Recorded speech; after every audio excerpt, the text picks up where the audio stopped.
En Haïti, des manifestations pour la baisse du coût des produits pétroliers ont fini en échauffourée entre manifestants et policiers ce lundi. Le bilan, 3 blessés par balle et de nombreux dégâts.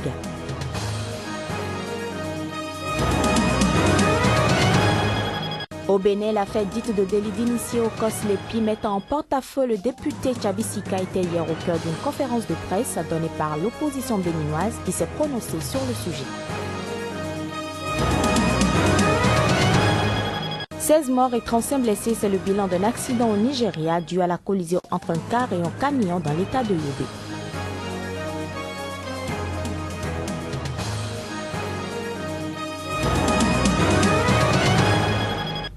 Ravi de vous retrouver pour cette édition. Madame, Monsieur, bonjour. De nouveaux incidents ont éclaté. 3 personnes ont été blessées par balle lundi à Port-au-Prince en Haïti où des syndicats de transport ont lancé une grève de 2 jours pour exiger justement une baisse du coût des produits pétroliers. Le nouveau gouvernement haïtien a annoncé une légère baisse de 0,30 $ sur le litre d'essence qui valait jusque-là environ 4,30 $ et de 10 gourdes sur le kérosène vendu jusque-là à 3,40 $. Cette mesure est jugée insuffisante par les syndicats. Ainsi, au moins 3 personnes ont été blessées par balle dans un quartier au sud de la capitale suite à des échauffourées entre des jeunes et une patrouille de la police. Des vitres de véhicules ont été cassées par des jets de pierre dans des quartiers au centre de Port-au-Prince et des patrouilles de la police haïtienne ont ouvert le feu et lancé des grenades lacrymogènes pour disperser des rassemblements de jeunes qui bloquaient des rues avec des pierres et des branches d'arbres. Les syndicats de transporteurs ont appelé à 2 jours de grève pour exiger une baisse du coût des produits pétroliers au vu de la chute du coût du baril de pétrole sur le marché international. Direction le Bénin où l'affaire dite de délit d'initié au COS-LEPI était hier au cœur d'une conférence de presse, celle de l'Union fait la nation, un groupement de forces politiques d'opposition monté au créneau pour donner sa lecture de la position du gouvernement par rapport au dossier et par la même occasion apporter son soutien au député Léon Basile Ahossi ayant porté sur la place publique l'affaire. Le coordonnateur général de l'Union fait la nation sur des propos recueillis par Joël Tondi et Juste Don Rissou. Chers amis journalistes, vous aviez pu constater vous-même la précision des informations contenues dans la lettre de l'honorable Léon Basile Ahossi et a pu noter entre autres ces 2 détails. Monsieur Tchabisika est le président de la commission chargée de dépouillement et à ce titre est celui-là même qui a défendu et obtenu en plénière l'attribution du marché à Gemalto, arguant qu'elle nous aurait accompagnés pendant la mise en place de la LEPI et connaîtrait bien ce dossier. Notre alliance prend acte de la volonté exprimée par le chef de l'État par une lettre rendue publique de saisir l'autorité nationale de lutte contre la corruption. Elle prend acte, mais constate qu'en mêlant le nom de l'honorable Basile Ahossi à sa demande adressée à l'NLC, la présidence de la République assigne au même sort le prédateur présumé des finances publiques et son dénonciateur dans une sorte d'amalgame tous pourris. Et nous avons appris que le but de cette manœuvre consiste à empêcher l'honorable Ahossi de se présenter aux prochaines élections législatives comme il a déjà fait il y a 4 ans à l'honorable Rodounou Désiré. Mais les hommes et femmes qui militent au sein de l'Union fait la nation sont tous comme Léon Basile Ahossi. Nous ne savons pas avoir peur. Du Bénin, rendons-nous au Togo où la population appelle toute la classe politique à un consensus pour l'aboutissement des réformes constitutionnelles et institutionnelles bloquées à l'Assemblée nationale. Voici les avis de quelques Togolais sur les réformes en cours. Bon, pour le moment, on a l'opposition qui fait chaque fois des marches pour réclamer les réformes. Le parti au pouvoir aussi parle des mêmes réformes, mais on constate que les deux n'ont pas les mêmes visions de ces réformes-là. En tant que jeune, tout ce que je peux souhaiter, c'est qu'ils s'entendent, qu'ils se concertent, qu'ils discutent et qu'ils trouvent un terrain d'entente qui va arranger toute la population. Démocratiquement, Faure a été réélu en 2010.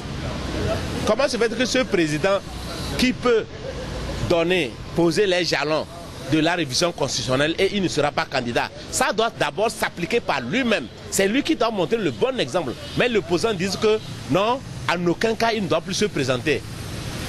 Et nous pensons que bon, si c'est comme ça, ça veut dire qu'on vise une personne pour faire une constitution. Non, la constitution doit être impersonnelle et qui doit s'appliquer à tous les Togolais. Ben, nous, le peuple, tout le monde aspire à cette constitution, c'est-à-dire à la révision constitutionnelle et institutionnelle. Mais que ce soit UNIR ou bien l'opposition, tout le monde aspire à cette révision constitutionnelle. Mais il faut un consensus. À propos des réformes, nous devons aller au consensus. Parce que la réforme, l'opposition réclame les réformes au parti, au pouvoir. Pour réclamer, ce n'est pas les rues pour réclamer. Nous proposons, moi, à mon nom personnel, je propose que ça aille au Parlement et qu'ils discutent pour trouver un consensus avant les élections. En bref et en images, parlons à présent de la collision qu'il y a eu entre un car et un camion dans l'état de Yobe, dans le nord du Nigeria. 16 morts et 35 blessés constituent le bilan de ce drame. Sur explication d'un responsable de la sécurité, le conducteur du car, qui revenait de la ville de Maïdougouri, a perdu le contrôle et a dévié de la route après qu'un de ses éclaté. Il a ensuite percuté un camion qui transportait de l'aide pour des personnes fuyant les violences de Boko Haram. Les accidents mortels et fréquents sont dus au mauvais état des routes du Nigeria, à la vitesse, à la surcharge des véhicules ou à une conduite dangereuse. Toujours au Nigeria, à 2 semaines des élections présidentielles et législatives et au moment où l'insurrection de Boko Haram ravage le nord-est du pays, une autre région menace de s'embraser à son tour. Il s'agit de la région du delta du Niger au sud du pays, une région d'où provient la quasi-totalité du pétrole nigérien. Les militants armés qui ont fait régner la terreur dans cette région jusqu'à ce qu'un accord d'amnistie soit signé en 2010 menacent de reprendre les armes si le président sortant, Goodluck Jonathan, un chrétien de l'ethnie Ijaw, le premier chef de l'État issu de cette région, n'est pas réélu. Nous ne sommes pas contents des attaques constantes contre la personne de Jonathan dans le nord du pays. S'il n'arrête pas de le molester, nous allons être obligés de reprendre les armes, prévient Kennedy Tonjo West. Nous allons riposter. Boko Haram sera un jeu d'enfant à côté de nos actions, a-t-il affirmé. Avant l'amnistie, Kennedy Tonjo West et le groupe des 300 combattants qu'il dirigeait multipliaient les attaques contre les installations pétrolières dans les criques de cette région marécageuse, perturbant fortement la production pétrolière qui représente 80% des revenus de l'État et la quasi-totalité des revenus à l'exportation. Au-delà des dissensions ethniques et religieuses dans un pays où les quelques 170 millions d'habitants sont divisés entre un nord majoritairement musulman et un sud principalement chrétien, les militants armés du delta du Niger se plaignent de ne pas jouir des bénéfices de la manne pétrolière pourtant extraite sur leur terre. Le mouvement pour l'émancipation du delta du Niger, le MEND, le principal groupe armé opérant dans la région presque inactif depuis l'amnistie, a aussi menacé de reprendre les armes si le président Jonathan Goodluck n'est pas réélu. Madame, Monsieur, c'est à présent l'instant de la revue de presse africaine.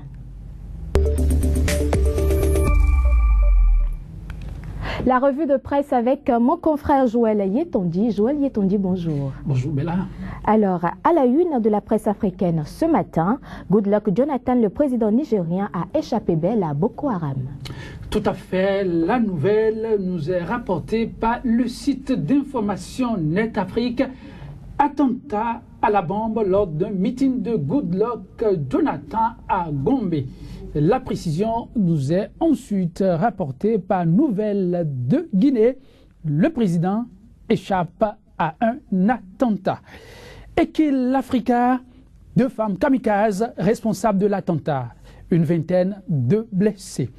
Vision Guinée nous amène là en Guinée pour parler de la marche d'hier, marche de l'UFDG à Lobé, une marche qui s'est soldée par plusieurs blessés à l'issue des heures.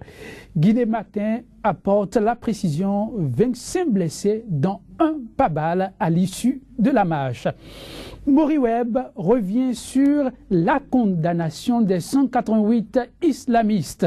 Le site apporte la précision des 188, 183 frères musulmans égyptiens ont été fermement condamnés. Donc, confirmation de la condamnation des 183 frères musulmans. Algérie apporte la précision des raisons profondes de cette condamnation. Condamnés pour avoir tué des policiers. Des policiers. Alors, quand on continue de parcourir la une des journaux, on se rend au Sénégal où l'appel au dialogue lancé par Karim Wade a été favorablement accueilli par le président Macky Sall. Oui, la nouvelle a fait la une de bien des sites d'information Sénéweb. Macky Sall prêt au dialogue avec Wade, si et seulement si. Zibarou, Macky Sall se déclare prêt au dialogue avec Wade, mais pose certaines conditions. Relaie aussi cette nouvelle Tambacounda qui apporte la réaction du RDS. Le dialogue politique ne devrait pas être régi par des occurrences conjoncturelles. Ici, Lomé nous amène au Togo. L'élection présidentielle aura lieu au plus tard le 6 mars selon la Cour constitutionnelle. Togo Site relaie la même information. La présidentielle aura lieu au plus tard le 5 mars selon la Cour. Atlas Info se veut impératif. L'élection présidentielle doit se tenir avant le 5 mars. Radio Okapi nous amène là au Congo. Des partis politiques de l'opposition réunis à Katanga dénoncent l'acharnement du pouvoir. Et Congo Time revient sur des supposés crimes commis, une enquête internationale réclamée. On est où Vision des ONG interpellent Kabila après la répression des manifestants de janvier. Interpellation, il y en a eu également au Bénin avec Matin Libre qui parle de l'affaire délit d'initié au sein du COSLEPI. Affaire Tchabisika, l'Union fait la nation répond au communiqué de la présidence et interpelle le chef de l'État. Toujours Matin Libre qui rapporte la réaction du directeur de la société incriminée Business Engineering. Alors, Joël Yetonji, au Burkina, les revendications qui touchent désormais tous les secteurs d'activité commencent à laisser un arrière-goût amer d'espoir. Oui, un arrière-goût amer et bien de journaux et sites d'information burkinabés sont revenus amplement là-dessus. Des élèves qui n'ont pas eu gain de cause pour une audition demandée pour défendre la cause de leurs camarades ont eu des réactions peu recommandables. À Ouaga précise le véhicule du proviseur incendié par des élèves pour n'avoir pas accordé des auditions à ces derniers. L'observateur Palga remarque la même situation mais sur d'autres lieux. Vandalisme contre des sociétés minières. Évitons de tuer la poule aux œufs d'or. Autre manifestation mais sans casse cette fois-ci face aux îles. La chaîne de télévision Canal 3, les travailleurs de nouveau en grève les 4 et 5 février 2015. Rumeur d'Abidjan nous amène là en Côte d'Ivoire. Enlèvement d'enfants, près de 1000 personnes fréquentant les cybercafés interpellés. Le Patriote, enlèvement d'enfants, la traque, fait rage, 1000 personnes raflées, 550 cybercafés fermés et 3 suspects arrêtés. Le quotidien d'Abidjan, un médecin français fait de graves révélations sur les enlèvements. Aujourd'hui, c'est approché d'un des frères d'un miraculé qui accuse des hommes armés. Oh, Joël Yetonji, un ouf de soulagement à présent pour les pays fortement touchés par le virus Ebola. Qu'en dites-vous par rapport ?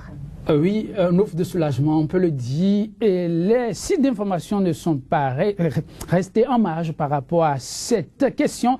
Africom, début des vaccins expérimentaux à grande échelle. Africa relaie la même information, mais avec une précision, début des essais de 2 vaccins contre Ebola. Le Bamako, même information, se réjouit début des essais de 2 vaccins contre Ebola. Eh bien, 2 vaccins contre Ebola, une très bonne nouvelle, n'est-ce pas? C'est le moins qu'on puisse dire. Cela ne pourrait pas mieux tomber quand on sait ce que Ebola a causé comme dommage. Comme dommage, exactement. Eh bien, madame, monsieur, ce sera tout pour cette édition. Merci pour votre attention et restez en notre compagnie pour la suite de nos programmes.